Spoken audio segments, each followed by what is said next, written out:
Damn, it feels like winter out here.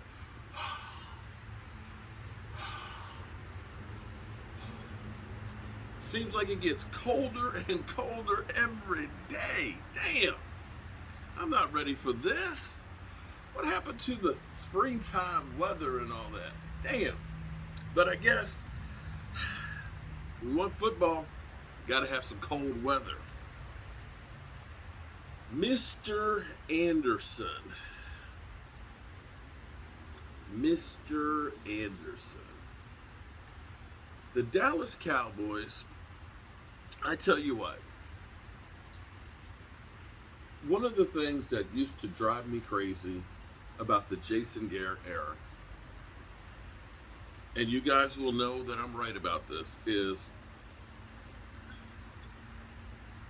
we would lead at halftime and lose more games. I think Pete Carroll has only lost like 2 games when they've had a lead at halftime. I think Sean McVay, I don't think has lost a game after having a lead at halftime. You follow what I'm saying? They get a lead, even if it's only by 1 point. They run with it. They keep that lead going. They never look back. The Cowboys, not so much. I've seen the Cowboys blow leads to the Lions, up by 21, not once but twice. I saw them lose to Green Bay Packers up 26-3 at halftime and lose.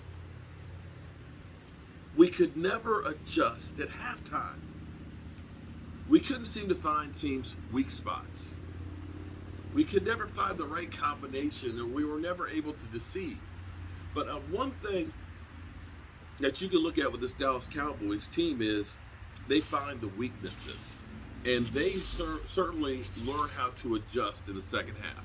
It seems like Kellen Moore and Dan Quinn can think and calculate, boom, and adjust just like that. So this weekend, Denver and us have a similar situation. Similar situation of our left tackles not being in. Our left tackles on both teams, Tyron Smith is out. Their left tackle, he's out. They have Mr. Anderson, I think it's Derrick Anderson, will be getting his 3rd start.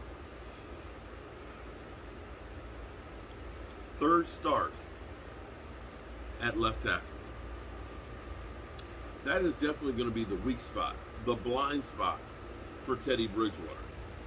And I look for the Dallas Cowboys to exploit that situation.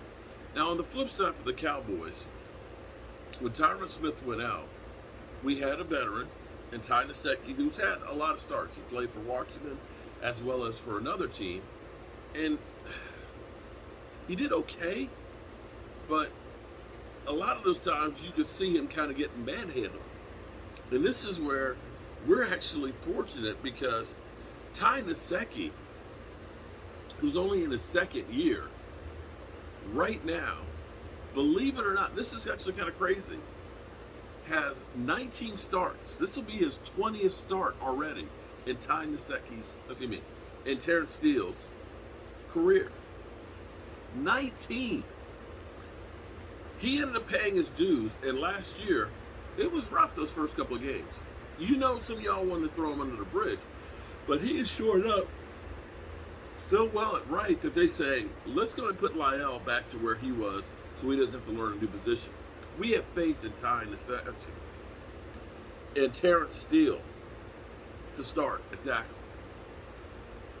So the flip side for us, knowing that we got Derrick Anderson, Mr. Anderson,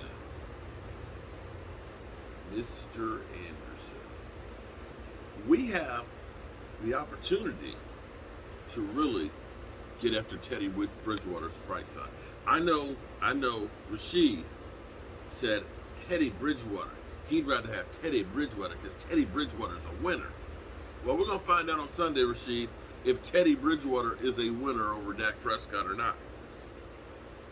But this should be one of those games that the Cowboys should feast on.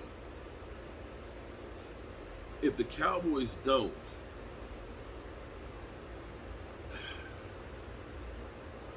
then they're not really the team that we think they are. What you're supposed to do with teams that you should be overmatched with, and understand, I know Denver's got 4 wins, but you think about Washington, the Giants, the Jaguars, and the Jets. Not exactly a good team between any of them.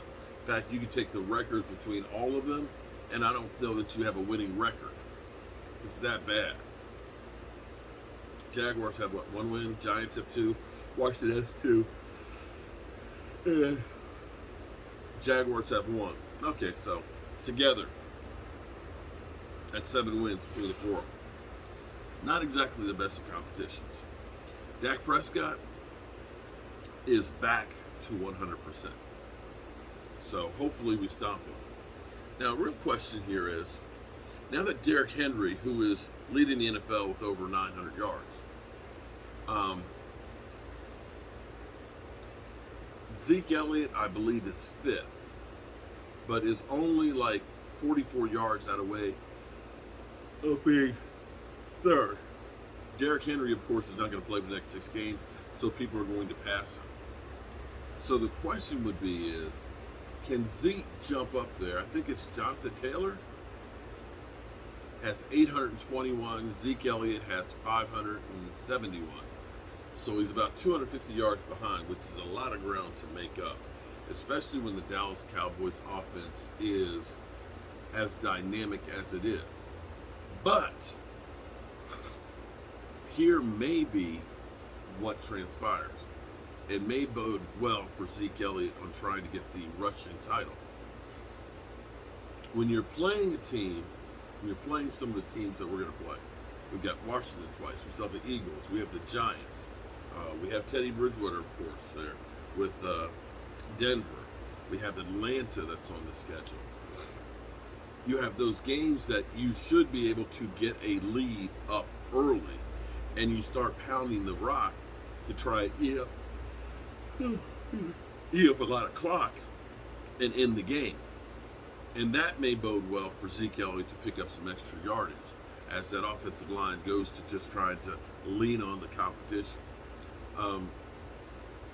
But Zeke, because of this team being as dynamic as it is, that the ball is distributed around, there's not one guy that you can look out there and say, stop that guy. You know, we don't have the best wide receiver in football, or a guy who's going to get the lion's share. You know, we've got Zeke Elliott. You know, we could use Zeke, or we could use Tony, or we could use the passing game with Damari or Dalton Schultz or CeeDee Lamb. There's just so many great options that nobody is going to be the leader of anything except maybe Dak Prescott in yards. 5th. And as we look at this thing, the Dallas Cowboys are averaging 453 yards a game. The most in the NFL, by far. And if they can get over 400 yards this week, there'll be 7 games that they've had 400 plus yards. And they would join, I think, 6 other teams as the only teams in the history of the NFL to do that. That, my friends, is amazing. And you have to give your hats off to the Dallas Cowboys. So far, they've done great, but in the end, they ain't done anything yet. It's way too soon. And with that being said, I'm going to go in here and warm up and go to bed, because tomorrow is a new day. And I appreciate each and every one of you guys that have been in here, and can't wait to see you guys, hopefully, God willing, tomorrow morning. Have a great night and be safe out there.